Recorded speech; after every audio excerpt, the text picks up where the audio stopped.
Hi friends, Jesus with us ಚಾನೆಲ್ಗೆ ನಿಮಗೆ ಮತ್ತೆ ಸ್ವಾಗತ. ದಯವಿಟ್ಟು ವಿಡಿಯೋವನ್ನು ಸ್ಕಿಪ್ ಮಾಡದೆ ಪೂರ್ತಿ ನೋಡಿ ದೇವರ ವಾಕ್ಯವನ್ನು ಸಂಪೂರ್ಣ ತಿಳಿಯುವಿರಿ. ನೀವು ಫಸ್ಟ್ ಟೈಮ್ ನಮ್ಮ ಚಾನೆಲ್ಗೆ ಬಂದಿದ್ದಾರೆ, ದಯವಿಟ್ಟು ಸಬ್ಸ್ಕ್ರೈಬ್ ಮಾಡಿ. ವಿಡಿಯೋವನ್ನು ಲೈಕ್ ಮಾಡಿ, ವಿಡಿಯೋವನ್ನು ನಿಮ್ಮ ಸ್ನೇಹಿತರಿಗೆ ಶೇರ್ ಮಾಡಿ. ನಿಮ್ಮಿಂದ ನಮಗೆ ಹೊಸ ವಿಡಿಯೋ ಮಾಡಲು ಸ್ಫೂರ್ತಿ ಸಿಗುತ್ತದೆ.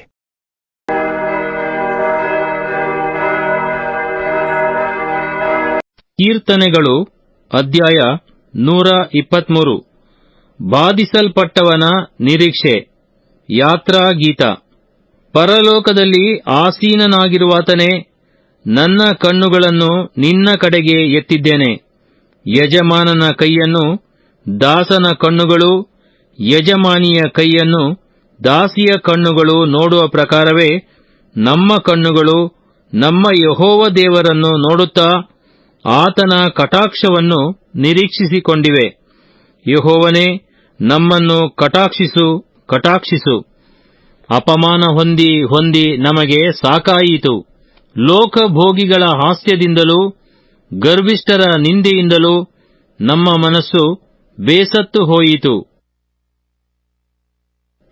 ಕೀರ್ತನೆಗಳು ಅಧ್ಯಾಯ 124. ಯೆಹೋವನೊಬ್ಬನೇ ರಕ್ಷಕನು. ಯಾತ್ರಾಗೀತ ದಾವೀದನದು. ಯೆಹೋವನು ನಮಗಿಲ್ಲದಿದ್ದರೆ ನಮ್ಮ ಗತಿ ಏನಾಗುತ್ತಿತ್ತೆಂದು ಇಸ್ರಾಯೇಲ್ಯರೇ ಹೇಳಲಿ.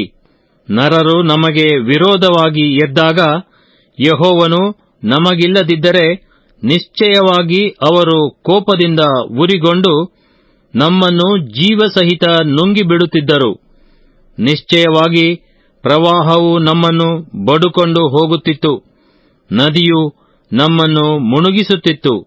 ಮೀರಿದ ಪ್ರವಾಹವು ನಮ್ಮನ್ನು ಮುಳುಗಿಸಿಬಿಡುತ್ತಿತ್ತು. ಯೆಹೋವನಿಗೆ ಕೊಂಡಾಟವಾಗಲಿ. ಆತನು ನಮ್ಮನ್ನು ಅವರ ಹಲ್ಲುಗಳಿಗೆ ಕೊಳ್ಳೆ ಕೊಡಲಿಲ್ಲ. ನಮ್ಮ ಜೀವವು ಬೇಟೆಗಾರನ ಬಲೆಯಿಂದ ತಪ್ಪಿಸಿಕೊಂಡ ಪಕ್ಷಿಯಂತಿದೆ. ಬಲೆಯು ಹರಿದು ಹೋಯಿತು, ನಾವು ತಪ್ಪಿಸಿಕೊಂಡೆವು. ಭೂಮ್ಯಾಕಾಶಗಳನ್ನು ಉಂಟುಮಾಡಿದ ಯೆಹೋವನ ನಾಮದಲ್ಲಿ ನಮಗೆ ರಕ್ಷಣೆಯಾಗುವುದು.